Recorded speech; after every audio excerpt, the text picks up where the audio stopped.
Virgile Arancet, bonsoir. Bonsoir Saturnin Diossou, bonsoir à tous. Ulrich Atinéou, bonsoir. Bonsoir Saturnin Diossou et bonsoir à nos auditeurs. À l'université d'Abomey-Calavi, il devrait y avoir tout pour que les étudiants se réjouissent vu les dernières nouvelles venant du gouvernement. Le statu quo est maintenu au niveau des frais d'inscription. La communication se fait de part et d'autre. Pour beaucoup, le gouvernement tient à cœur le côté social, tient à cœur les problèmes que vivent les étudiants. C'est pourquoi cette augmentation annoncée n'a plus été donc tenue pour tout au moins l'année qui va commencer.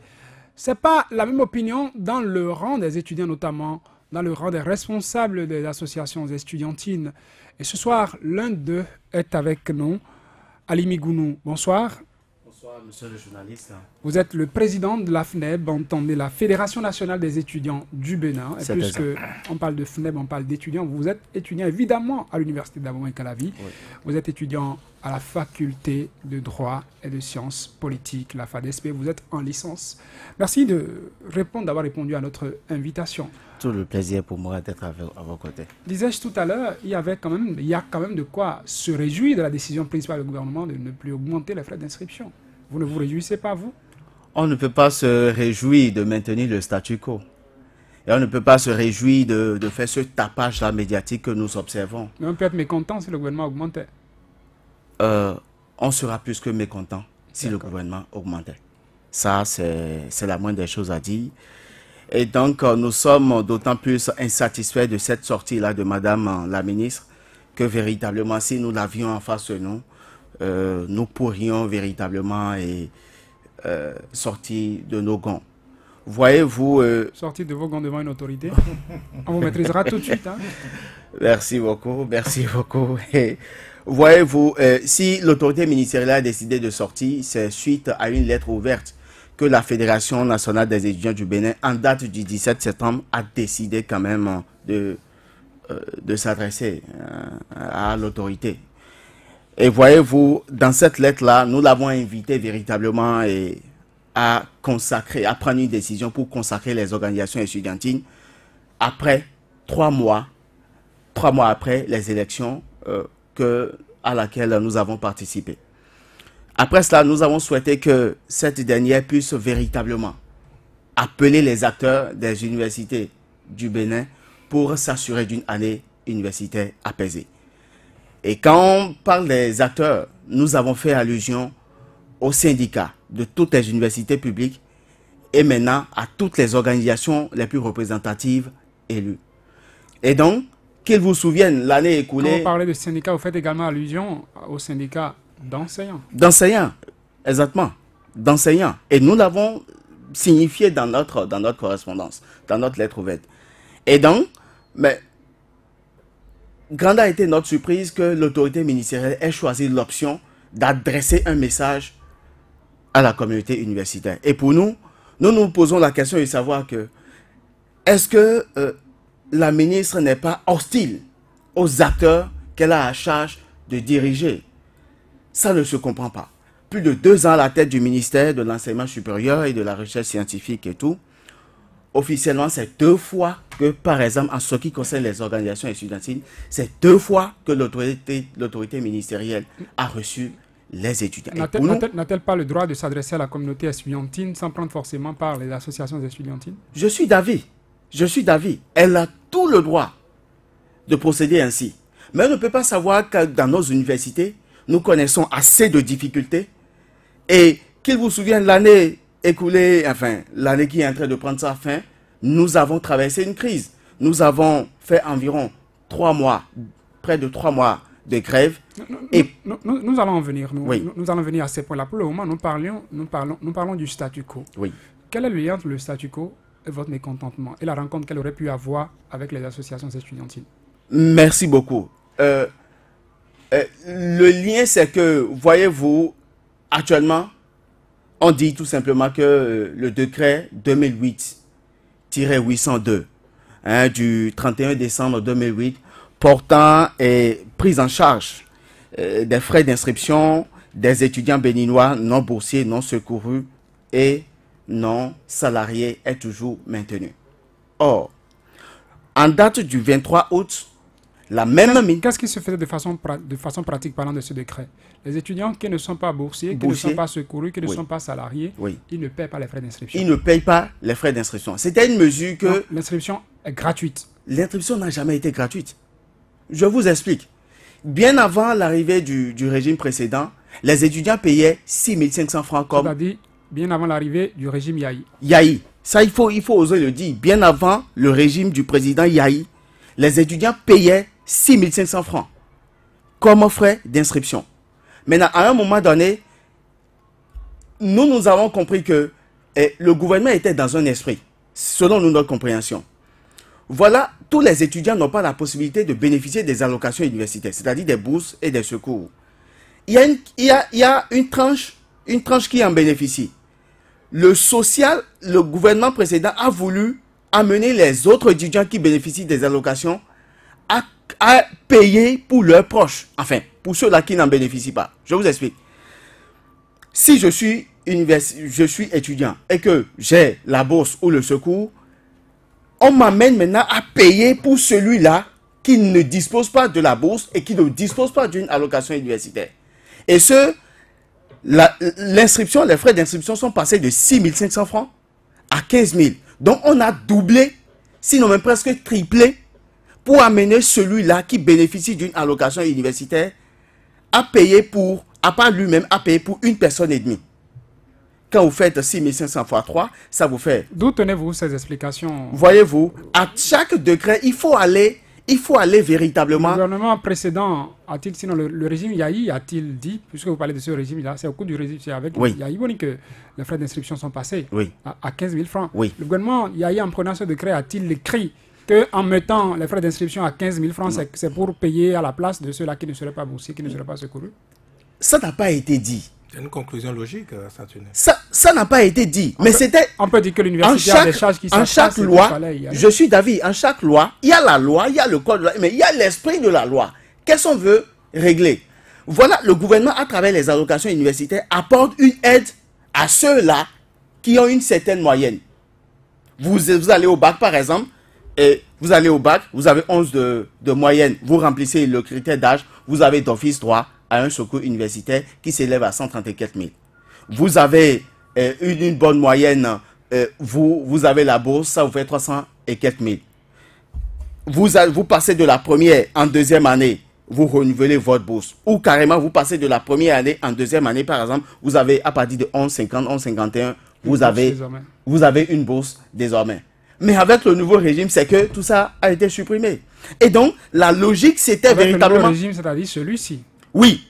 Donc, la logique de ce décret de 2008, du 31 décembre 2008, en réalité, c'est pour amener les allocataires. Le président Boni Yahi disait qu'il voulait faire du social.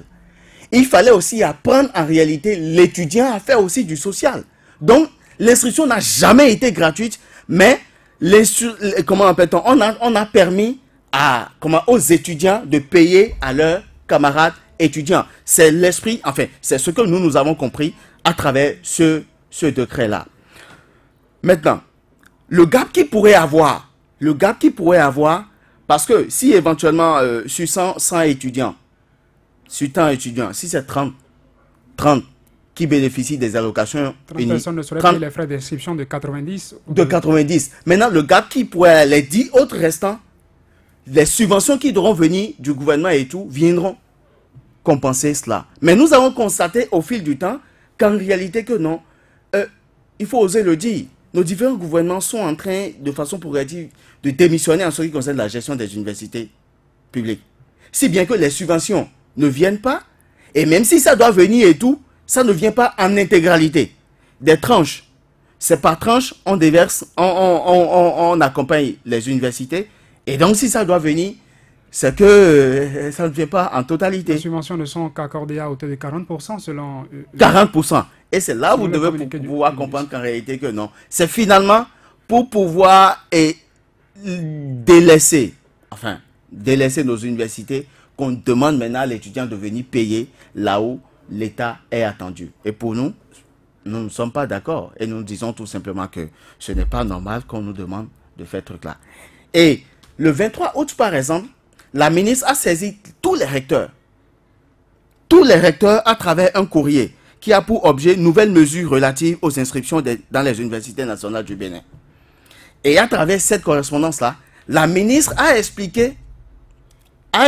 informé les différents recteurs de ce que le décret 2008-802 du 31 décembre 2008 portant prise en charge des frais d'inscription des étudiants non boursiers, non secourus et non salariés a été abrogé. On a annoncé l'abrogation du décret. Mais à un moment donné, puisque entre-temps, elle-même a créé l'incident, sur une chaîne de télévision, elle a annoncé. C'est vrai, la question qui lui avait été posée, c'était de savoir combien, par rapport au cours de formation, qu'en est-il et tout. Et elle a répondu tout simplement que il a été demandé aux universités, aux différents recteurs, de bien vouloir fixer le coût de formation d'un étudiant. Et que si l'université d'Abomey-Calavi, en fonction de ses besoins,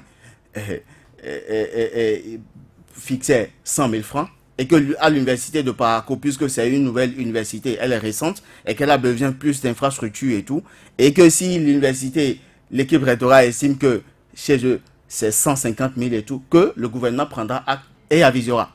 C'est en cette MSS, elle s'était exprimée. Mais en réalité, c'était pour préparer la psychologie des étudiants. Nous avons désormais compris comment est-ce que nos dirigeants fonctionnent. Des ballons d'essai pour voir ce que ça va donner.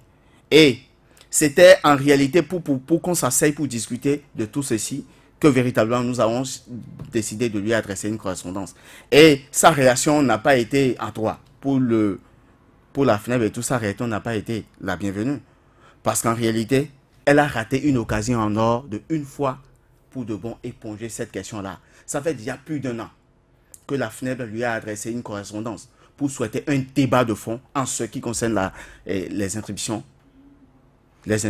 dans nos universités publiques. Mais jusqu'à ce jour, silence radio. Et ça nous pose un problème. Au niveau des bourses et secours, c'est la situation d'antan ou c'est revu désormais? Non, c'est la même, c'est toujours... C'est le même décret? Non, c'est pas le même décret. Il y a un nouveau décret. Il y a le décret numéro 2017-155 du 10 mars 2017 portant critères d'attribution des allocations d'études universitaires. Et le décret a été pris depuis le 10 mars 2017. On nous l'a caché. Ça n'a pas été facile pour que je puisse avoir ce décret-là. Mais dès que je l'ai eu, j'ai appelé mes pairs. Voilà ce qui nous attend. Et donc, tout de suite, nous avons commencé par mener un certain nombre de démarches. Nous avons commencé par tirer sur la sonnette d'alarme. Et jusqu'à ce que, parce que on ne nous recevait pas, nous avons décidé d'aller en grève. On a déclenché un mouvement de grève et tout. À un moment donné, la ministre nous a reçus. Parce que le décret est venu à un moment où, véritablement, on ne pouvait pas l'appliquer, ne serait-ce même pour le compte de l'année écoulée. En ce sens que, d'abord, le 2 octobre, au cours d'une rentrée solennelle faite par la ministre elle-même, elle a annoncé, c'est ce 2 octobre-là, qu'elle a annoncé, à 2 semaines de la reprise, qu'elle a annoncé le paiement des 25 000, des 50 000 et des 75 000. Et à travers une correspondance, nous l'avions en son temps saisi pour lui dire tout simplement que nous ne sommes pas encore prêts, mais nous voudrions avoir un débat de fond. Lorsque nous étions en plein dans le mouvement, on l'a rencontré. On lui a signifié nos difficultés. Nous avons dit, avec ce décret-là, d'abord, nous avons évoqué l'article 2 du Code civique qui dispose en ces termes, la loi ne dispose que pour l'avenir, elle n'a point d'effet rétroactif. Lorsque vous vous référez à une disposition du décret, il a été dit que, en l'occurrence l'article 3, il a été dit tout simplement que à chaque rentrée, la ministre prend un arrêté pour fixer les quotas. Les quotas de boursiers? Les quotas des boursiers et des secourus. Mais pour le compte de l'année académique qui est en cours, parce que nous n'avons pas encore fini les cours, qui est toujours en cours là, voyez-vous, ce n'est qu'en décembre véritablement que l'arrêté a été pris. Alors qu'en octobre déjà, on a déjà commencé les cours. L'article 2. Si c'est en décembre que vous avez pris l'arrêté pourquoi voulez-vous forcément l'appliquer pour le compte de l'année en cours? Il vaut mieux prendre cette disposition-là pour l'année à venir. Nous avons attiré son attention là-dessus. Nous lui avons dit aussi que ce décret vient à un moment où les inscriptions ont déjà commencé, où le rectorat a déjà commencé par inviter les nouveaux bacheliers à s'inscrire. Or, avec le décret 2008 et tout, quand vous avez 11 de moyenne d'office, on suppose que vous êtes allocataire. Et puisque vous êtes allocataire, qu'est-ce que vous faites? Vous devez impérativement payer 15 000 francs. Normalement, c'est quand vous avez votre allocation que vous payez. Mais l'équipe rectorat a pris l'option de faire payer les étudiants, c'est-à-dire dès le début, dès l'inscription. Donc ça veut dire, sans avoir même perçu leur allocation, ils ont déjà payé les 15 000 francs. Mais on a dit, mais les gens ont commencé par payer, alors que vous dites que c'est vous qui allez définir ceux-là qui auront les allocations. Tous ceux-là, les milliers d'étudiants qui bénéficient des 15 000, qui ont 11 de moyenne, on leur a fait payer 15 000. On leur a fait payer 15 000. Ça veut dire, en réalité, sur la base de l'ancien décret 2008 et tout, le rectorat a commencé par fonctionner. S'il en est ainsi, il vaut mieux ranger ce décret-là et qu'on soit en train de discuter et qu'on trouve la bonne formule. Nous avons exigé l'abrogation du décret. La ministre a dit que non, que un décret qui n'a même pas fait un an d'application, qu'on ne saurait l'abroger. Même si, mais tout récemment, nous avons vu, il y a un décret qui a été pris qui n'a pas fait 3 mois, qui a été abrogé. Et donc, en son temps, véritablement, vous ne pouvez pas savoir, nous avons eu d'énormes difficultés. Et je suis sûr, vous allez certainement me poser la question de savoir, mais vous connaissez toutes ces difficultés, mais à un moment donné, vous avez décidé de suspendre la motion de grève. On en parlera. Je vais me tourner vers mes autres collègues en studio. Virgile Aroncet, vous avez écouté le président de la Fédération nationale des étudiants du Bénin, Alimi Gounou. Il dit qu'il n'y a pas de gratuité. On a entendu abondamment dans la presse, gratuité, gratuité, gratuité. Non, vous savez, j'ai déjà dit, et ce n'est pas une mauvaise langue que de le dire, que le pouvoir de Patrice Talon a une hostilité quand on parle de gratuité. Tout au moins pour celui qui s'inscrit, qui ne paie rien, pour lui, il y a gratuité. Le pouvoir de Patrice Talon a une hostilité.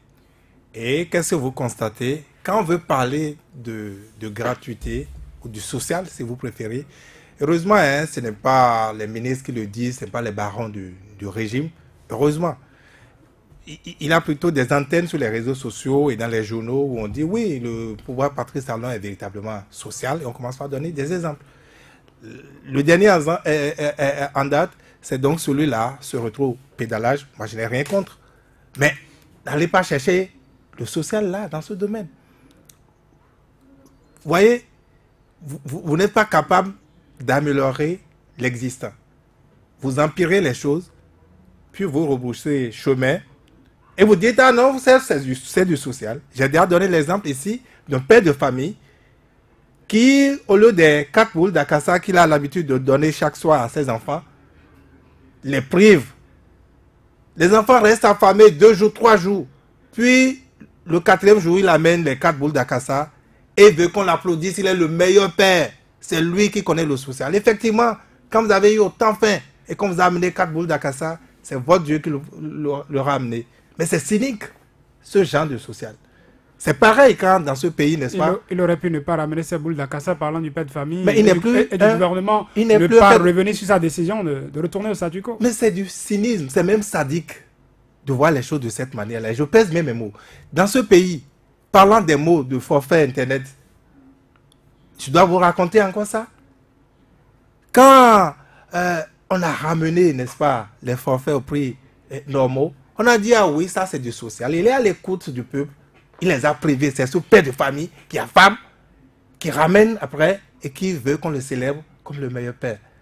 C'est du cynisme et les Béninois comprennent ça. Ce n'est pas compliqué. Parce qu'encore une fois, il aurait pu ne pas revenir sur sa décision. Mais est-ce que c'est ça qui est normal, une telle décision? C'est la décision qui est normale. Serait amère, mais on la boirait. Mais justement, après, ne demandez pas, ne revendiquez pas une palme que vous n'avez pas, que vous ne méritez pas. Ne revendiquez pas une couronne pour ça. C'est insultant pour les Béninois de présenter un tel régime, une telle méthode pour, n'est-ce pas, du social, de nous demander à s'associer pour le célébrer. Moi, je ne célèbre pas ça. Revenons à l'université. revenons à la ministre de l'Enseignement supérieur. Je suis désolé encore une fois parce que à chaque fois que j'ai l'occasion de me prononcer sur sa gouvernance, quand il s'agit de la gouvernance, n'est-ce pas, de la ministre de l'Enseignement supérieur, j'ai beau chercher les fleurs des fleurs, n'est-ce pas que c'est une dame, à lui apporter, je n'en trouve pas. Je n'en trouve pas. Il s'agit encore ici, là, d'un problème de gouvernance. Comment vous dirigez votre secteur? Comment vous dirigez les universités? C'est la rentrée, n'est-ce pas, dans 2 semaines. Comment madame a préparé la rentrée? C'est ça que le responsable étudiant vient d'exposer là. C'est pas parce qu'elle n'aurait pas reçu les responsables de l'association étudiantine qu'elle n'aurait pas préparé la Mais rentrée. pourquoi elle ne va pas recevoir les responsables étudiants même? Pourquoi elle ne va pas les recevoir? Pourquoi elle va choisir d'autres interlocuteurs en dehors des interlocuteurs naturels des étudiants? N'est-ce pas désormais par vote que vous êtes là? C'est clair. Monsieur, pourquoi? Mais on vous a dit que les associations sorties des urnes n'ont pas encore été... Mais consacrées pourquoi alors? Pourquoi l'université. juste là, elles ne sont pas consacrées par un décret? Et ils ont été obligés, ces responsables élus, d'écrire pour revendiquer ce que madame aurait dû faire naturellement. Parce qu'elle est ministre de l'Enseignement supérieur. Disons les choses clairement. Moi, je l'ai vu, je suis désolé, il a un an. Elle attend la rentrée. La rentrée, c'est pour le 15 prochain. C'est pour le 15. C'est à la rentrée qu'elle va prendre le décret là. Ça tenait. C'est comme ça, vous préparez la rentrée. C'est le jour de la rentrée que vous allez... Non, je suis désolé. Et à madame la ministre, on ne va pas lui enseigner cela. Moi, je la vois, j'étais peiné de la voir. Il a un an, dans son Savalo natal, réunir des invités autour de plats de d'yam pilé et de dire qu'elle parle de Piaget. Mon Dieu, est-ce que c'est pour ça qu'on l'a élu? Vous n'avez pas fini de régler les problèmes à l'université. Et vous avez du temps, comme dirait l'autre, comme dirait l'Ivoirien, pour faire du pharo gouvernemental, de la propagande Pas du gouvernementale. pharo, expliquer ce qu'on a prévu. Mais elle peut séduire autrement. Pays, pour Elle son peut secteur, c'est pas fait séduire. du- Laissez-moi aller jusqu'au bout, Saturnin Diosso. Elle peut séduire autrement. Monsieur le Président, le chef de l'État. Elle peut l'aider, elle peut l'accompagner autrement. En résolvant déjà ces genres de problèmes. Et ce n'est pas compliqué. Pas du tout. Ce n'est pas du tout compliqué. Mais qu'est-ce que moi j'ai appelé ici chaque fois sur ce sujet? Le débat. Le débat. Je vais vous donner un exemple, Saturnin Diosso. Vous et moi n'avons pas bénéficié de ça. Vous savez que dans ce pays, dès que vous mettez pied au collège, vous avez une allocation de 15 000 francs CFA. Vous savez que ça s'est passé dans ce pays, dans ce Bénin-là. Jusqu'aux années 80, oui. Vous avez 15 000 francs CFA. Puis, ça a commencé par diminuer. On a éliminé ça. Parce que dans le temps, le pays avait les ressources pour le faire. Et ça, Attendez. l'entrée en 6e. Attendez, voilà, dès que vous avez votre entrée en 6e. Mais ce luxe, on n'a pas pu le perpétuer parce que les ressources n'accompagnaient plus. Et je n'ai pas entendu les collégiens continuer à réclamer ça jusqu'à aujourd'hui. Parce qu'on sait expliquer ça. Quand vous avez quelque chose à faire, même au niveau de votre famille, à l'échelle de votre famille, et que vous voulez contraindre, n'est-ce pas, les enfants à l'austérité, vous expliquez, ils vous accompagnent, ils vous comprennent. Et vous réussissez mieux.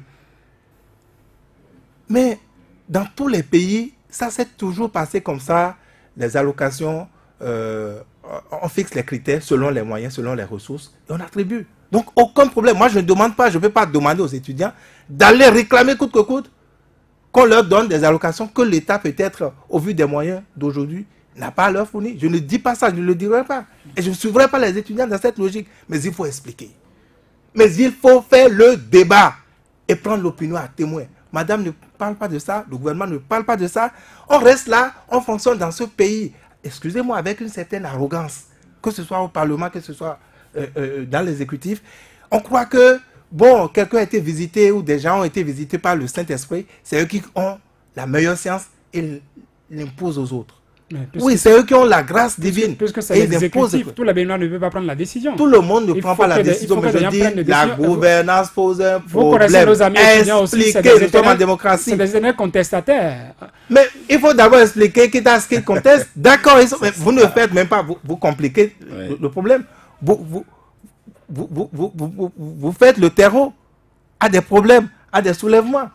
Moi, j'avais dit, je n'avais pas entendu le président de la FNEM avant de vous dire que c'est certainement les renseignements qui ont pu dire que cette histoire-là, ce n'est pas bon.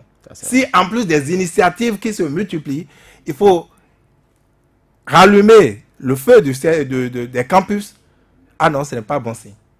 Et donc, ce n'est que ça qui a fait repousser le chemin au gouvernement.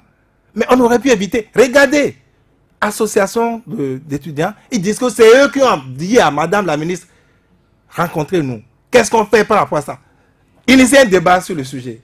Qu'est-ce qu'on demandait? Est-ce que moi, j'avais consulté les étudiants avant de dire ça? Vous ne pouvez pas régler un problème en restant... Quand vous le faites, on ne vous comprend pas. On ne vous comprend pas. Donc, la gouvernance de Madame la ministre pose un problème. Richard Tineo, vous n'allez pas aussi trouver problème parce que Madame la ministre, elle est quand même une universitaire, pour ainsi dire. Ah, mais c'est pas le diplôme à tout faire. Je suis désolé. Elle est enseignante à l'université, je crois bien. Elle est ministre de l'enseignement supérieur. Elle connaît le milieu. On ne peut pas dire la thérapie qu'elle est en train d'appliquer.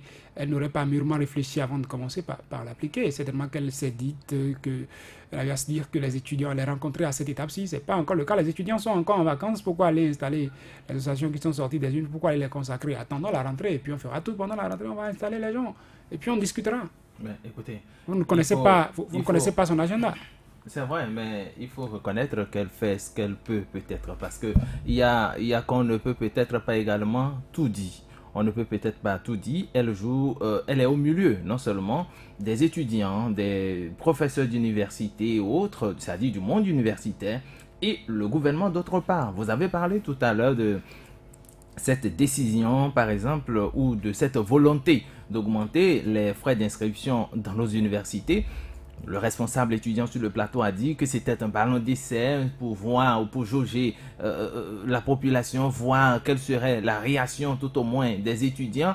Et puis la réaction, elle est arrivée sans tarder. Et donc, elle s'est peut-être dit, elle a mené peut-être dans les coulisses un combat. Elle a peut-être dit, écoutez, Monsieur le Président, vous avez voulu certainement qu'on augmente les frais d'inscription. Vous avez demandé un travail. J'ai demandé au rectorat, aux universitaires, aux différents recteurs de proposer quelque chose. Ils ont effectivement proposé. Quand j'ai fait mon test, ou quand j'ai annoncé cette réforme, ça a été mal reçu au sein du monde universitaire, et je vous prie de revenir sur cette décision. C'est déjà un lobbying. La ministre de l'enseignement supérieur a fait peut-être déjà dans ce pas. Elle pouvait peut-être ne rien dire. Elle pouvait peut-être ne pas défendre ce cas particulièrement.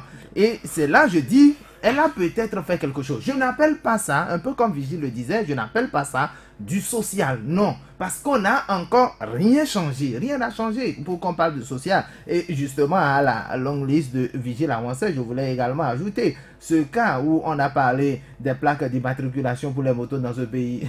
On a commencé une répression et quelques jours après, on l'arrête pour dire que ce n'est pas mesure sociale. Donc, ça fait rendez-vous en décembre. Donc, non, je n'appelle pas ça mesure sociale. Tout comme les TVM, hein, vous avez oublié les TVM. Ici, les TVM, déjà, c'était ça. On ne peut pas dire.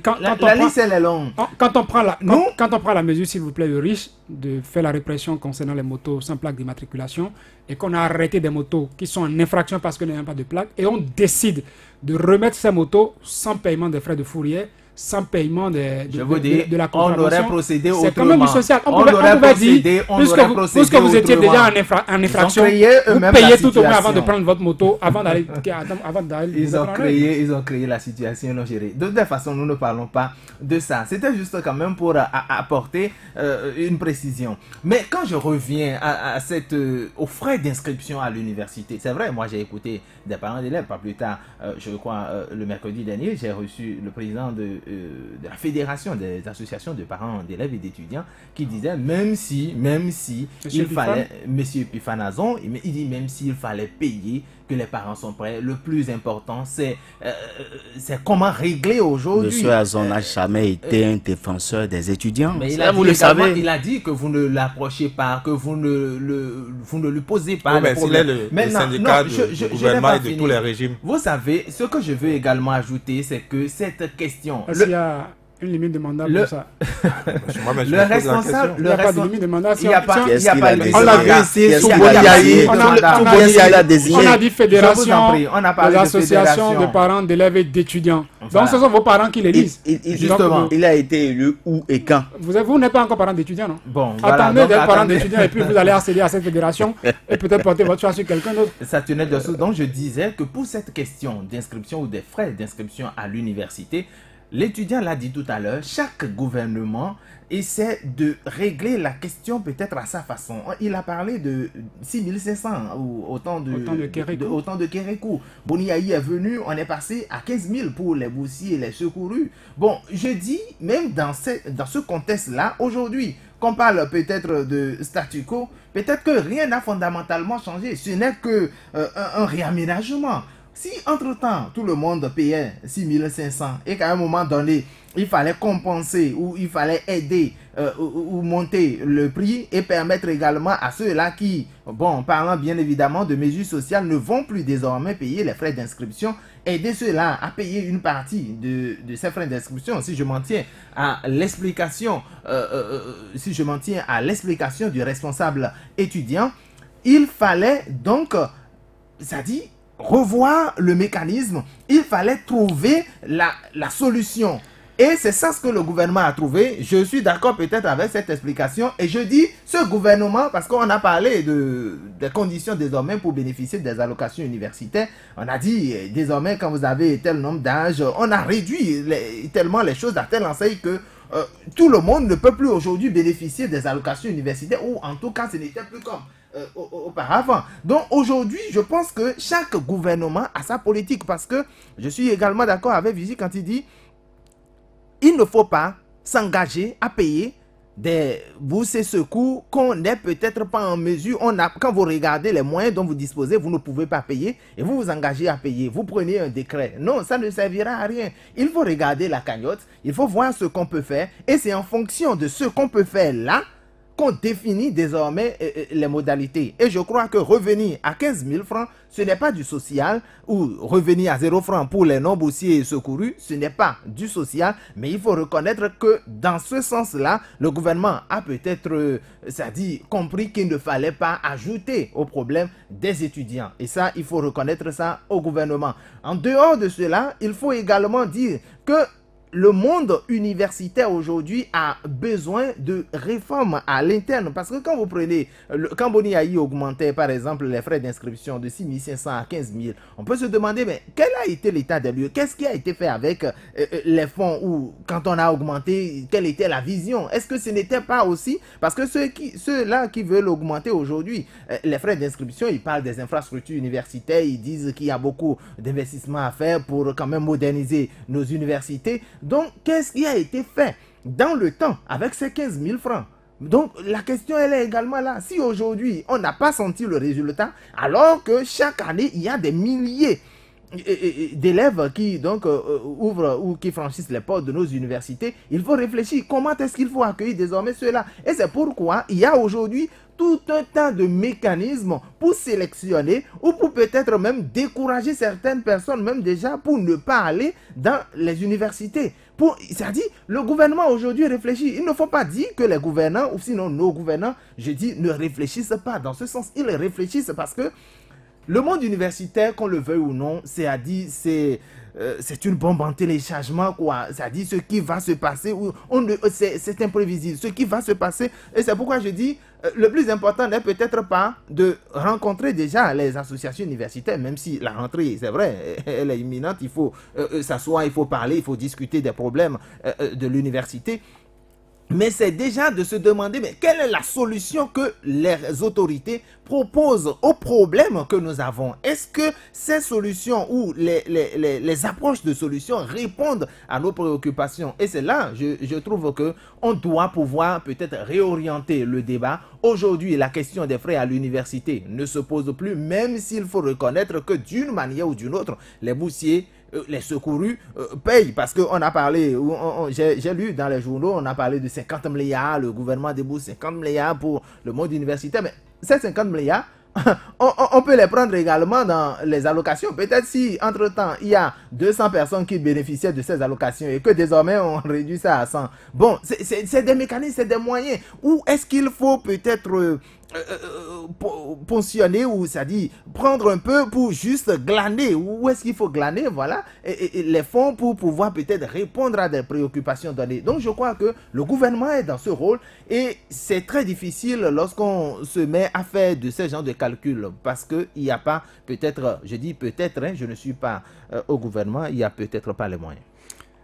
Monsieur le président de l'AFNEB, Alini Gounou, je vous avais prendre notre abondamment parce que vous auriez des choses à dire ou à rectifier par rapport à ce que les... Oui. J'ai noté effectivement. Il y a lieu de clarifier. Comme vous avez su bien le dire, la presse écrite a annoncé abondamment la gratuité de l'enseignement supérieur. Et je ne sais pas si nos autorités à divers niveaux mesurent quand même la gravité de cet état de choses. En principe, dans un pays sérieux, le ministère de l'Enseignement supérieur et de la Recherche scientifique devait interpeller ces journaux-là. Mais vous dites qu'il n'y a pas de gratuité parce qu'il y a les secourus et les boursiers qui versent la part. Parce que quand on dit que l'enseignement supérieur est gratuit, le parent à la maison qui apprend cela, alors qu'en réalité que non, ceux-là qui sont salariés, ceux-là qui sont secourus, ceux-là qui sont boursiers, doivent payer 15 000 francs. Le parent qui sait que son enfant a une bourse, si l'enfant prend la bourse et que ce n'est pas la totalité, il se dit, mais attention, où sont passés les 15 000 francs? Si l'enfant lui dit qu'en réalité, qu'on lui a prélevé les 15 000 francs, il dira, tu as menti. Crise de confiance. Mieux, lorsque nos universités ont pris l'option de faire payer les 15 000 francs en début d'année au cours des inscriptions, en attendant que l'intéressé ne puisse bénéficier de son allocation, l'apprenant étudiant va chez le parent, lui dit, donnez-moi 15 000 francs pour aller payer.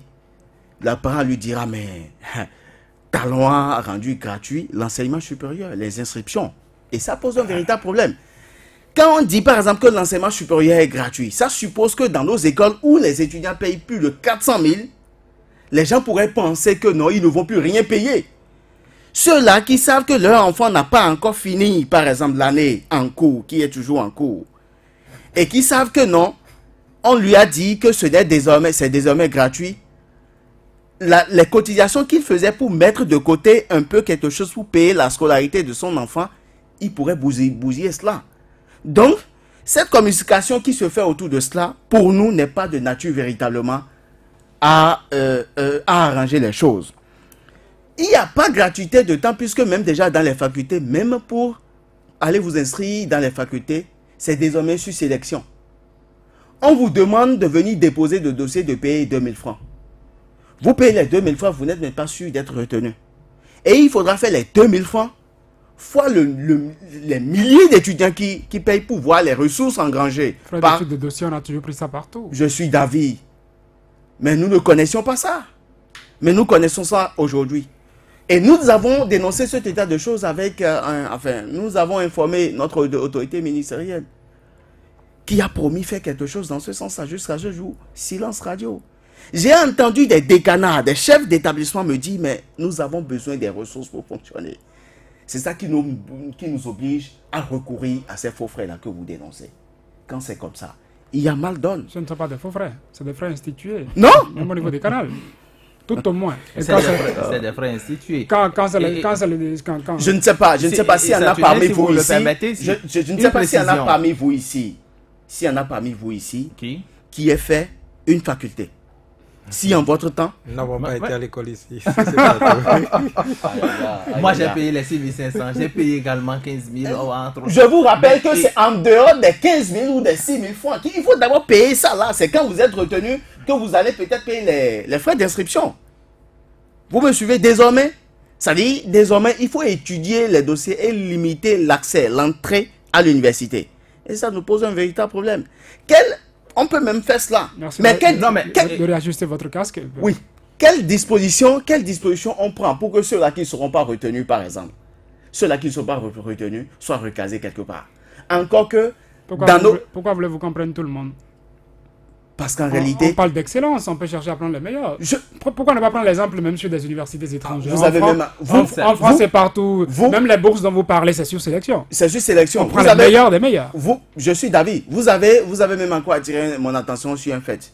Récemment, notre chère maman Marie-Odile Lattanassoa a sorti un communiqué pour inviter les nouveaux bacheliers et ceux de 2017 à déposer des dossiers pour l'entrée des étudiants dans les instituts et écoles. Entre autres critères... L'activité a été faite aujourd'hui. Oui. Entre autres activités, qu'est-ce qu'il fallait faire? Il fallait avoir la mention assez bien au moins. la FNEB, une fois encore, a décidé de saisir l'autorité ministérielle pour attirer son attention sur un certain nombre de choses. Nous avons dit, nous avons souhaité qu'elle puisse quand même sauter ce verrou-là. Permettre à tout le monde de participer. Parce que nous estimons que ceux-là qui ont eu la malchance d'avoir la mention passable ne sont pas forcément inintelligents. Nous avons connu des cas où des brillants, c'est-à-dire des excellents, des premiers de toute leur promotion, de toutes les années qu'ils ont eu à faire au secondaire et tout, ont échoué au bac. Parce que les 3 jours de composition ne leur ont pas permis véritablement de donner. Donc ils ont échoué.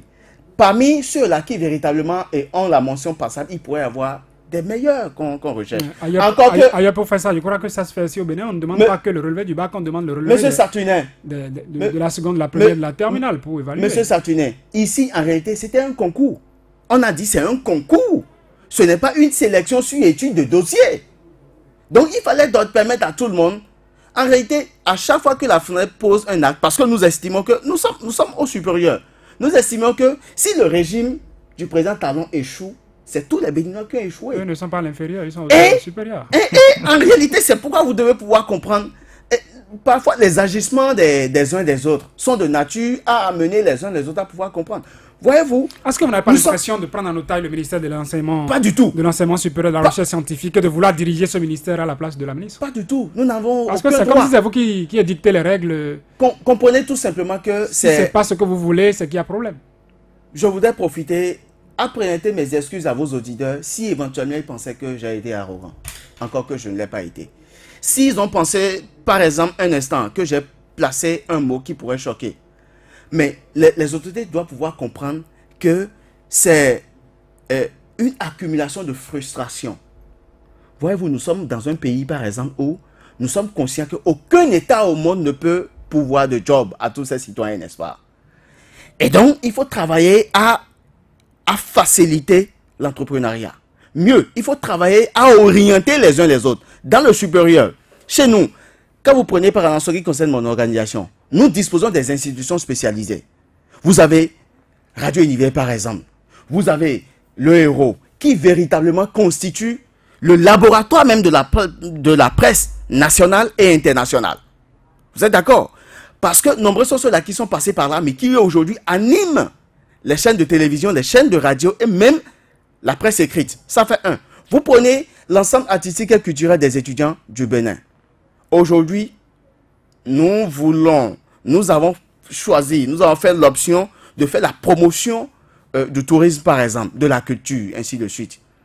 Mais vous savez que depuis plus de 2 ans et bientôt 3 ans, les subventions qui accompagnaient les différentes organisations étudiantines ont été suspendues. Et jusqu'à ce jour, silence radio. Alors qu'on est conscient, nous sommes en train de nous éduquer. Moi, par exemple, moi qui suis en face de vous, parfois, ça dépasse l'entendement, mais je le dis pour amener les étudiants à comprendre que si votre responsable dit qu'il est un agent d'entretien, c'est que vous devez pouvoir vous sortir de votre tête que vous êtes un diplômé et que vous n'êtes pas capable d'aller balayer la rue pour gagner dignement votre argent. Parce que vous êtes... Moi, en réalité, je l'ai dit à des autorités qui ont tenté de me dire que je suis manipulé, nous sommes manipulés par un politique. Et j'ai dit, s'il existe un politique qui manipule, c'est bien le gouvernement. Parce que tout simplement, c'est le gouvernement qui élabore la politique du pays. Et j'ai dit, moi, Alimi Gounou, j'ai compris là où peut-être mes camarades n'ont pas encore compris très tôt. Et moi, je travaille à les amener à aller à mon école. Et c'est ce jour-là, j'ai dit à l'autorité, garantissez-moi une enveloppe, je suis à même de venir balayer votre devanture chaque matin. J'ai dit autrement dit, puisque je suis au niveau du supérieur, je suis un technicien supérieur de surface. Et j'ai continué. J'ai dit, je cire le carreau comme ce n'est pas permis. Et je n'ai pas toujours honte de le dire. Parce que c'est ce faisant que je vais amener mes camarades à faire comme moi. Si je n'ai pas honte de dire que je travaille pour gagner dignement l'argent que je dépense. Et voyez-vous, heureusement que j'avais ce job-là. Mais donc, tout, vous êtes un agent d'entretien. Je suis un agent d'entretien. J'ai des contrats un peu partout. Même si au lendemain des 7 jours de ma garde à vue, j'ai perdu des contrats.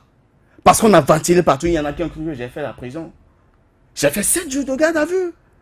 Et dans ce mouvement-là. Et donc, C'est là qu'il faut pouvoir comprendre. Nous avons compris qu'à côté des études, par exemple, il faut mener des activités para-académiques. Et ces activités para-académiques, on doit pouvoir nous permettre de... Vous prenez Radio Univers, par exemple, ils ont recruté pour le compte de la mandature passée environ 200 stagiaires. Et ces 200 seront formés. Vous prenez, comment appelle-t-on, le héros, vous prenez le révélateur, vous prenez CECAL, vous prenez l'UKE, vous prenez l'ensemble artistique EACE des étudiants qui a plus de 41 ans d'existence. Nous avons en fait, nous sommes partis du fait que nous avons connu des juristes de formation, des économistes de formation, des géographes de formation, mais qui aujourd'hui n'exercent pas en tant que juristes, économistes ou géographes de formation, qui aujourd'hui, par exemple, gagnent leur vie à travers le journalisme, gagnent leur vie à travers ainsi de suite, ainsi de suite. Maintenant, ces institutions qui nous permettaient quand même de faire des activités para-académiques, on décide de les asphyxier financièrement. Parce qu'on avait un temps suspendu toutes les associations. Et jusqu'à ce jour, personne n'y pense. On nous a dit, allez-y aux élections et en même temps, vos sous vous seront retrocédés. Ça fait plus de 3 mois que nous sommes allés aux élections et jusqu'à ce jour, silence radio. Et c'est là que vous devez pouvoir comprendre que c'est le courrier de la FNEP en date du 17 septembre passé qui a sorti nos autorités de leur profond sommeil. On vous aura longuement écouté, M. Alimi Gounou. Oui. Autre chose, il faut la parole à mes collègues qui n'ont eu que toute parole. Oui. Il faut encore préciser que, rapidement, alors, que les parents se disent tout simplement que non, rien n'est gratuit. Les 15 000 francs pour les frais d'inscription sont maintenus. Ceux-là qui ont l'habitude sont maintenus pour les boursiers. Pour les boursiers, les secourus donc, et les salariés. Mais dites que si votre enfant, dites aussi aux parents que si votre enfant n'est ni boursier, ni secouru, ni salarié, il ne paie rien. Il ne paie rien. Faudrait pas que cet mais enfant s'il avait repris... Faudrait pas que cet enfant aussi aille chercher 15 000 francs chez ses parents. Non, s'il était redoublant, c'est pas gratuit. Ça dépend. Dès que vous redoublez, vous reprenez l'année, vous payez 15 000 francs. Oui, parce que vous avez perdu votre bourse. Non, quand vous n'êtes même pas boursier, quand vous n'êtes même pas secouru, si vous reprenez, vous doublez, c'est que vous payez 15 000 francs. Il n'y a pas de prime à la paresse. Voilà. Donc, le parent qui sait que non, que son enfant a repris, doit pouvoir savoir qu'il va payer les 15 000 francs. Donc, ceux-là qui ont leur enfant dans les instituts, dans les écoles, n'ont qu'à se dire tout simplement, rien n'est gratuit. Les 15 000 francs sont toujours d'actualité et les 400 000, enfin, en fonction de leur école d'appartenance, institut et autres là, sont toujours d'actualité. Merci d'avoir répondu à notre invitation. Alimi Gounou, vous êtes le président de la Fédération nationale des étudiants du Bénin. Vous êtes étudiant en licence FADESP et par ailleurs agent d'entretien, vous nous aviez dit, comme pour dire aux autres, à l'université à Kowikrat, oui, mais il faut également aller sur le terrain. C'est important. Pour faire truc. Edgar Nakadia, lui, dans sa science, a assuré la mise en onde de cette partie de l'émission. Merci à lui, merci à vous, mesdames et messieurs, de nous avoir suivis. Intégral, c'est encore demain. Je, Saturne Diossou, serai avec vous, Dieu le voudra. Merci de nous avoir suivis.